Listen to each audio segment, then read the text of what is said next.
ఇండియాలోనే #1 varicose veins hospital Avis vascular centre. నమస్తే రమగారు. నమస్తే జయ. రమగారు, మనకి ఈ నెలలోనే రాఖీ పౌర్ణమి కూడా ఉంది. రాఖీ పౌర్ణమి విశిష్టత ఇంకొకసారి. రాఖీ పౌర్ణమి అంటే శ్రావణ పౌర్ణమి. శ్రావణ మాసంలో వచ్చే పౌర్ణమి నాడు లక్ష్మీ అర్చన చాలా విశేషమైన ఫలితాన్ని ఇస్తుంది ఆ మాసంలో చేసుకునే అర్చనలో. అయితే ఇది చంద్ర సంబంధమైంది కదా. ఈ రోజున ఏ పూజ చేసినా కూడా మనఃకారకుడైన చంద్రుడు ఆహ్లాదాన్ని కలిగిస్తాడని, దానివల్ల మానసికమైన చింతలు ఏమైనా ఉంటే అవి దూరం అవుతాయని చెప్తారు. ప్రతి పౌర్ణమి నాడు మనం ఇలా చేసుకోవచ్చు. మామూలుగా అన్ని పౌర్ణములకి లలితని అర్చిస్తే చాలా మంచిదంటారు. ఈ విశేషంగా ఈ మాసంలో వచ్చే పౌర్ణమికి లక్ష్మీ అర్చన చాలా విశేషమైంది. అయితే రాఖీ పౌర్ణిమ అంటే ఇప్పుడు ధర్మభ్రాతని, మా అన్నదమ్ములకి రాఖీ కట్టడం లేదా ధర్మభ్రాతని తీసుకోవటం, ఎవరో ఒకళ్ళకి స్నేహంతో ఒకళ్ళకి రాఖీ కట్టి వాళ్ళని మన అన్నదమ్ములుగా చేసుకోవడం లౌకికమైన విషయం. ఇది మరీ పూర్వకాలం నుంచి ఉందని చెప్పలేం, కానీ పురాణాలు మనకి మహాభారతానికి పుకిటి పురాణాలు చాలా కథలు చెప్తారు, చిన్న చిన్న కథలు. శిశుపాల వధ జరిగినప్పుడు కృష్ణుడి చేతికి ఒక చిన్న గాయమైందని, ఆమె ఆ గాయానికి ద్రౌపదీదేవి తన చీర చెరుగుని చుట్టిందని, అందువల్ల తర్వాత కాలంలో జరిగినటువంటి ద్రౌపది వస్త్రాపహరణలో స్వామివారు ఆమె కట్టిన చిన్న పేలికకి బదులుగా కొన్ని వందల వస్త్రాలు ఇచ్చి ఆమె మానాన్ని కాపాడాడని, అప్పటి నుంచి ఇట్లా రక్షాబంధనం అన్నదమ్ముడికి కట్టే బంధనంగా ఉన్నదని ఒక భావం అట్లా చెప్తారు. అసలు ఇది వరకు ఏం చేసేవాళ్ళంటే రక్షాబంధనము అంటే రక్ష కట్టుకోవటం, అది అక్క చెల్లెళ్ళు అన్నదమ్ములకి కట్టడం అన్న నియమాలు కాదు. అది భగవత్ సంబంధాన్ని పూజ చేసి ఒక రేఖను అక్కడ మనము తోరాలు కట్టుకోము అట్లా, ఇక దేవాలయంలో నుంచి కానీ లేదా ఒక వ్రతము ఒక యజ్ఞం నుంచి కానీ రక్షని ధరించటం, ఆ రక్ష కట్టి ఉంటే గనక అది చాలా విషయాల నుంచి రక్షిస్తుందని భావించేవాళ్ళు. క్రమంగా దాన్ని అక్కచెల్లెళ్ళు అన్నదమ్ములకు కట్టేదానిగాను, తర్వాత ఏమో కొన్ని ప్రాంతాలకు మాత్రమే పరిమితమైన కొన్ని కమ్యూనిటీస్లో మాత్రమే ఉండే ఈ అలవాటుని ఆచారాన్ని మిగిలిన అన్ని చోట్ల దేశమంతా ఒక బిజినెస్ వ్యవహారం కింద వచ్చేసింది. అందరూ అన్ని చోట్ల పల్లెటూళ్ళల్లో కూడా రాఖీ కట్టడం అనేది ఒక అలవాటు కింద. సినిమాలు, సీరియల్స్, రకరకాల వ్యవహారాలన్నీ కలిసి దాన్ని ప్రమోట్ చేసాయి. మంచిదేగా, మంచి వ్యవహారమే. అయితే ఏంటంటే ఈ రాఖీ పౌర్ణమే కాకుండా ఈ రోజున గాయత్రీదేవిని అర్చిస్తారు. దీన్ని ఉపాదాన కర్మ చేసే రోజు జంధ్యాల పౌర్ణిమ అంటారు. ఎవరైతే ఉపనయనం చేసుకుంటారో, ఇవి కొన్ని కమ్యూనిటీస్లోనే ఉన్నప్పటికీ ఈ ఉపనయన కర్మాలు ఈ సంవత్సరం ఉపనయనం చేసిన వాళ్ళకి ఉపాదాన కర్మ అని చేస్తారు. ఉపాకర్మ అంటారు, ఉపాదానం అనకూడదని, ఉపాకర్మ, శ్రావణ ఉపాకర్మ అని చెప్తారు. ఆ ఉపాకర్మ చేసేటువంటి రోజు ఇది. జంధ్యం మార్చుకుంటారు, యజ్ఞోపవీతం మార్చుకునే రోజు అన్నమాట. ఈ రోజున గాయత్రిని అర్చిస్తే గనక సంవత్సరం అంతా అర్చన ఫలితం లభిస్తుందని, ఈ రోజున చేసిన సహస్ర గాయత్రి కోటి గాయత్రితోటి సమానమని చెప్తారు. ఈ గాయత్రి అంటే మామూలుగా మనం నోటుకొచ్చి చేసుకోవటం కాదు, ఆ యజ్ఞోపవీత ధారణ చేసిన వ్యక్తులకి ఇది మంచిదనమాట, యజ్ఞోపవీతం వేసుకునే వాళ్ళకి. దీంతో పాటుగా ఇంకా ప్రముఖంగా ఈ రాఖీ పౌర్ణమి రోజున చెప్పుకోవాల్సింది ఏంటంటే హయగ్రీవ స్వామి జయంతి. హయగ్రీవుడు విద్యాప్రదాత. హయగ్రీవుడు అనగానే విష్ణుమూర్తి మనకు తెలిసిందే. అయితే విష్ణుమూర్తికి 10 అవతారాలు ఉన్నాయి కదా. ఈ 10 అవతారాలు కాకుండా మొత్తం 21 అవతారాలు ఉన్నాయని స్వామివారికి చెప్పబడుతూ ఉంటుంది. ఆ చెప్పబడే 21 అవతారాల్లో హయగ్రీవుడు కూడా ఒకటి. ఈ హయగ్రీవుడికి కథ, మళ్ళీ దానికి ఒక చిన్న విశేషమైన కథ ఏం చెప్పాలంటే, ఒక హయగ్రీవుడు అనే ఒక రాక్షసుడు ఉండేవాడట ఇది వరకు. వాడిది గుర్రం ముఖం.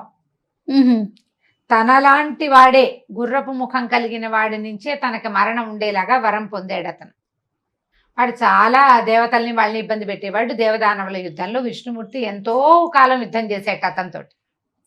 అయితే అలసిపోయాడు విష్ణుమూర్తి. అలసిపోయి ధనస్సుకి తల నుంచి కళ్ళు మూసుకున్నట్టు, ఆయన నిద్ర పట్టేసింది అలసిపోయి. అప్పుడు యుద్ధం ఆగిపోయింది. దేవతలంతా స్వామిని ప్రేరేపించి ఆయన నిద్ర లేపాలనుకున్నారు. ఆయన తాడు బిగించి, ధనుస్సుకి తాడు బిగించి పెట్టుకున్నాడు కదా, దాని మీద తల అంచుకున్నాడు. ఒక క్రిమిని ప్రేరేపించారట ఈ తాడు కొరికేసేమని. అప్పుడు ధనుస్సు కదులుతుంది, స్వామికి మెలకు వస్తుందని. అయితే ఈ తాడు కొరికేసరికల్లా ఏమైంది, ఈ తాడు కట్టే స్వామి తల ఎగిరిపోయింది, తల తెగిపోయింది. తెగిపోగానే బ్రహ్మదేవుడు ఆ పరమేశ్వరుని ప్రార్థించి ఇట్లా జరిగింది, ఇప్పుడు ఏం చేయాలంటే ఒక హయము గుర్రం తాలూకు తలని విష్ణువుకి అలంకరించండి, తగిలించండి అని చెప్పిందట. శిరస్సు లేని విష్ణుమూర్తికి ఒక గుర్రపు తలని తీసుకొచ్చి పెట్టాడు బ్రహ్మదేవుడు. శివుని మాటతో, అమ్మవారి మాట, పరమేశ్వరి పరమేశ్వరి మాటతో పెట్టేసరికల్లా అప్పుడు ఆయన యుద్ధం చేసి ఈ రాక్షసుని చంపేశాడు. ఓహో. మధుకైటబులు అనే రాక్షసులు వేదాలని అపహరించారని, ఆ అపహరించిన వేదాలని హయగ్రీవ స్వామి తెచ్చాడని మహావిష్ణు పురాణం కొన్ని పురాణాల్లో చెప్పబడింది. ఈ వేదాలని తీసుకొచ్చాడు కాబట్టి ఈయన విద్యాప్రదాతగా. ఈయన ఎట్లా ఉంటుంది, మానవ శరీరము, గ్రీవం మాత్రం మెడ, ముఖం మాత్రం గుర్రంది. అయితే పై 2 చేతుల్లోనూ శంఖ చక్రాలు, కుడి ఎడమ చేతుల్లో, ఎడమ చేతిలో పుస్తకం, కుడి చేతిలో ఏంటంటే చిన్ముద్ర దాల్చి ఉంటాడు. ఈ ముద్రతో అక్షమాల ధరించి ఉంటాడనమాట. ధ్యానమూర్తిగా కనపడతాడు. హయగ్రీవ స్వామి యొక్క ఆరాధన అంటే ఉపాసన కొంచెం కష్టసాధ్యమైనది. చాలా ఎక్కువ నియమాలు ఉన్నాయి దానికి. సాధారణ వ్యక్తులు చేయలేకపోతారు. కానీ విద్యాప్రదాత అయినటువంటి హయగ్రీవుణ్ణి ఈ రోజున, ఈ ప్రత్యేకపు రాఖీ పౌర్ణమి, జంధ్యాల పౌర్ణమి అని చెప్పబడే శ్రావణ పౌర్ణమి నాడు ఆయన జన్మించిన దినం. ఈ రోజున గనక కొన్ని శ్లోకాలు, స్తోత్రాలతోటి స్వామిని అర్చిస్తే విశేషమైన ఫలితం లభిస్తుంది. విద్యార్థులకి మంచిది. హయగ్రీవ ఆరాధన వల్ల విద్యార్థులకి విద్య లభిస్తుంది. జ్ఞానార్థులు, కొంచెం పెద్ద పిహెచ్డీలు అవి చేసే వాళ్ళకి జ్ఞానం లభిస్తుంది. మాటలు రాని పిల్లలకి మాటలు వస్తాయి. తెలివి తక్కువగా, మేధకులుగా ఉండే పిల్లలకి హయగ్రీవ ఆరాధన అర్చన చేయించి హయగ్రీవ స్వామి దేవాలయాలకి తీసుకెళ్తే ఆ స్వామి కృపాకటాక్షాలతోటి వీళ్ళకి మాటలు వస్తాయని, తర్వాత చదువు వస్తుందని, చదువు రకం మొద్దుగా ఉంటారు కొంతమంది, ఆ సమస్య తీరుతుందని చెప్తారు. కోర్టు వ్యవహారాల్లో ఇబ్బందులు ఉన్న వాళ్ళకి అవన్నీ కూడా తీరుతాయని చెప్తారు. ఏ ప్రాంతాల్లో ఉన్నాయండి దేవాలయాలు, మీకు ఏమన్నా ఐడియా ఉందండి? ఇక్కడ హైదరాబాద్ లోనే ఉంది. హైదరాబాద్ లో ఇప్పుడు యాదగిరిగుట్ట నుంచి తిరిగి వస్తుంటే మనకి, అంటే మనం వెళ్ళేటప్పుడు ఒక రూట్, దిగేటప్పుడు ఇంకో రూట్ దిగుతాం. ఆ రూట్ లో ఉంది హయగ్రీవ స్వామి దేవాలయం. నేను వెళ్ళాను 2 సార్లు. మా బందర్లో కూడా ఉంది. ఓకే. హయగ్రీవ స్వామి దేవాలయం ఉంది, కనపడతాయి అక్కడక్కడ. హయగ్రీవ స్వామి దేవాలయాలు ఎక్కడైనా ఉన్నాయి తెలుసుకుని మన ప్రాంతంలో ఉంటే చేయటం. ఏ ప్రాంతానికైనా వెళ్ళినప్పుడు అక్కడ ఉందనుకోండి, రావటం. లేదా ఒక శ్లోకం, జ్ఞానానందమయం దేవం నిర్మల స్ఫటికాకృతిం ఆధారం సర్వ విద్యానాం హయగ్రీవం ఉపాస్మహే. చిన్న శ్లోకం. సరస్వతి నమస్తుభ్యం చెప్తావా? అట్లాగే జ్ఞానానందమయం దేవం నిర్మల స్ఫటికాకృతిం ఆధారం సర్వ విద్యానాం హయగ్రీవం ఉపాస్మహే. చిన్న శ్లోకం చూడు, చక్కగా పిల్లలకి నేర్పించవచ్చు. పెద్దవాళ్ళు కూడా చదువుకోవచ్చు. ఈ హయగ్రీవ ఆరాధన, హయగ్రీవ స్వామికి సంబంధించినటువంటి శ్లోకాలు కనుక చదువుకునే వాళ్ళకి పెద్దవాళ్ళు అయ్యాక అల్జైమర్స్ లాంటివి రావు. జ్ఞాపక శక్తి వృద్ధి పెరుగుతుంది. దీంతో చాలా విశేషంగా చెప్పబడుతుంది. కాబట్టి ఈ రాఖీ పౌర్ణమి రోజున మనం పూజా విధానం చేసుకుంటాం. లక్ష్మీ పూజ చేసుకుంటాం. సాయంకాలం లక్ష్మీ అష్టోత్తరం, సహస్రనామం చదువుకోవచ్చు. లేదా మాకు అలవాటు కాబట్టి లలితా సహస్రనామం కూడా చదువుకోవచ్చు. దాంతో పాటుగా ఈ హయగ్రీవ స్వామివి కొన్ని శ్లోకాలు, స్తోత్రం తీసుకోండి. హయగ్రీవ స్తోత్రం చదువుకుని స్వామికి పాలు పళ్ళు నివేదన చేసి పిల్లలతోటి కూడా ఒక నమస్కారం చేయించి ఒక్క శ్లోకం నోటికి నేర్పిస్తే కనుక వాళ్ళకి హయగ్రీవ స్వామిని ఆరాధించిన ఫలితం లభిస్తుంది. ఏటా ఈ సమయంలో ఇది చేయాలి అని పెట్టుకోండి. ఇవాళ అలవాటు చేసిన శ్లోకం పిల్లలు రోజు చేసేలాగా కనుక మామ్స్కే కదా చెప్తున్నాను. మామూలుగా ఎవరైనా రాగానే సరస్వతి నమస్తే చెప్పు, గాయత్రి మంత్రం చెప్పు అని అడుగుతుంటాం. పిల్లలు వస్తే చెప్పిస్తున్నారు ప్రతి వాళ్ళు. ఇది చెప్పించండి తప్పకుండా అండి, చక్కగా ఉంటుంది. ఇంకో శ్లోకం ఉంది, అభంగుర కళాదానం, బాగుంటుంది. అభంగుర కళాదాన స్థూల లక్ష్యత్వమీయుషే తుంగాయ మహసే తస్మై తురంగాయ ముఖే నమః. చూడు ఎంత సింపుల్ గా, చిన్న శ్లోకం కదా. ఆ జ్ఞానానందమయం, ఈ అభంగుర కళాదానం, ఈ 2 కూడా నేర్పించదు.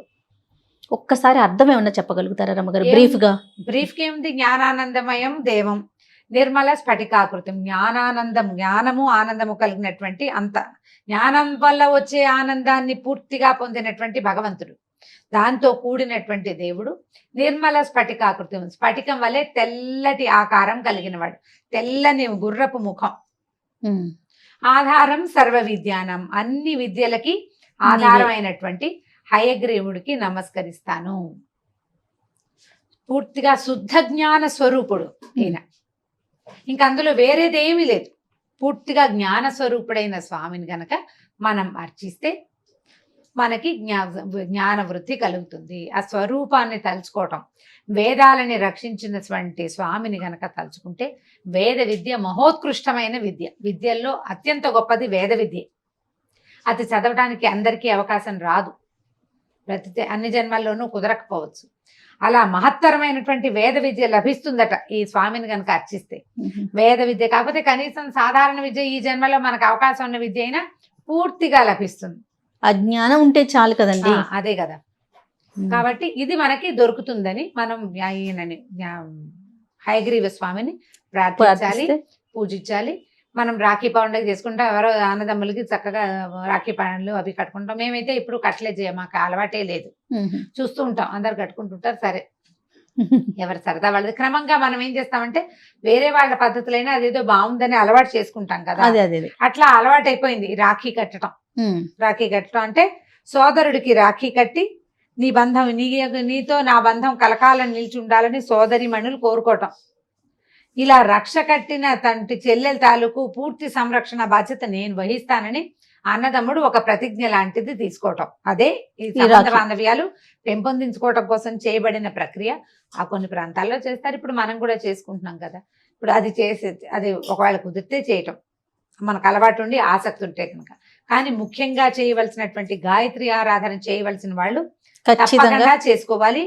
సర్వులు ఎల్లరూ, ప్రతి వాళ్ళు, విద్యార్థులే కాదు మామూలు వాళ్ళు కూడా హయగ్రీవ స్వామిని అర్చించి ప్రార్థించి గనక ఒక్క చిన్న శ్లోకం చెప్పుకొని, లేదా మనకు శ్లోకాలు రావు, ఆ ప్రతిమని మా ఫోటోని చూసైనా దండం పెట్టుకుని ఇవాళ ఈయన జన్మదినం, ఈయన ప్రార్థిస్తే మనకి జ్ఞానం ఇస్తాడని భావించి గనక ప్రార్థించి పూజించినా కూడా ఫలితం లభిస్తుంది. ఈ రోజున స్వామివారి జయంతి ఉత్సవంగా భావించాలి. తప్పకుండా అండి. కానీ ఇది ఒక డిఫరెంట్ నాకు తెలియదు రమ్మగారు ఈ కథ. పిల్లలకి చెప్తానికి ముందు మేము తెలుసుకోవటానికి కదా, తెలుసుకోదగ్గ విషయం కదా. చాలా బాగుందండి. తప్పకుండా పాటించాలి, పాటిద్దాం. నమస్తే రమ్మగారు. నమస్తే.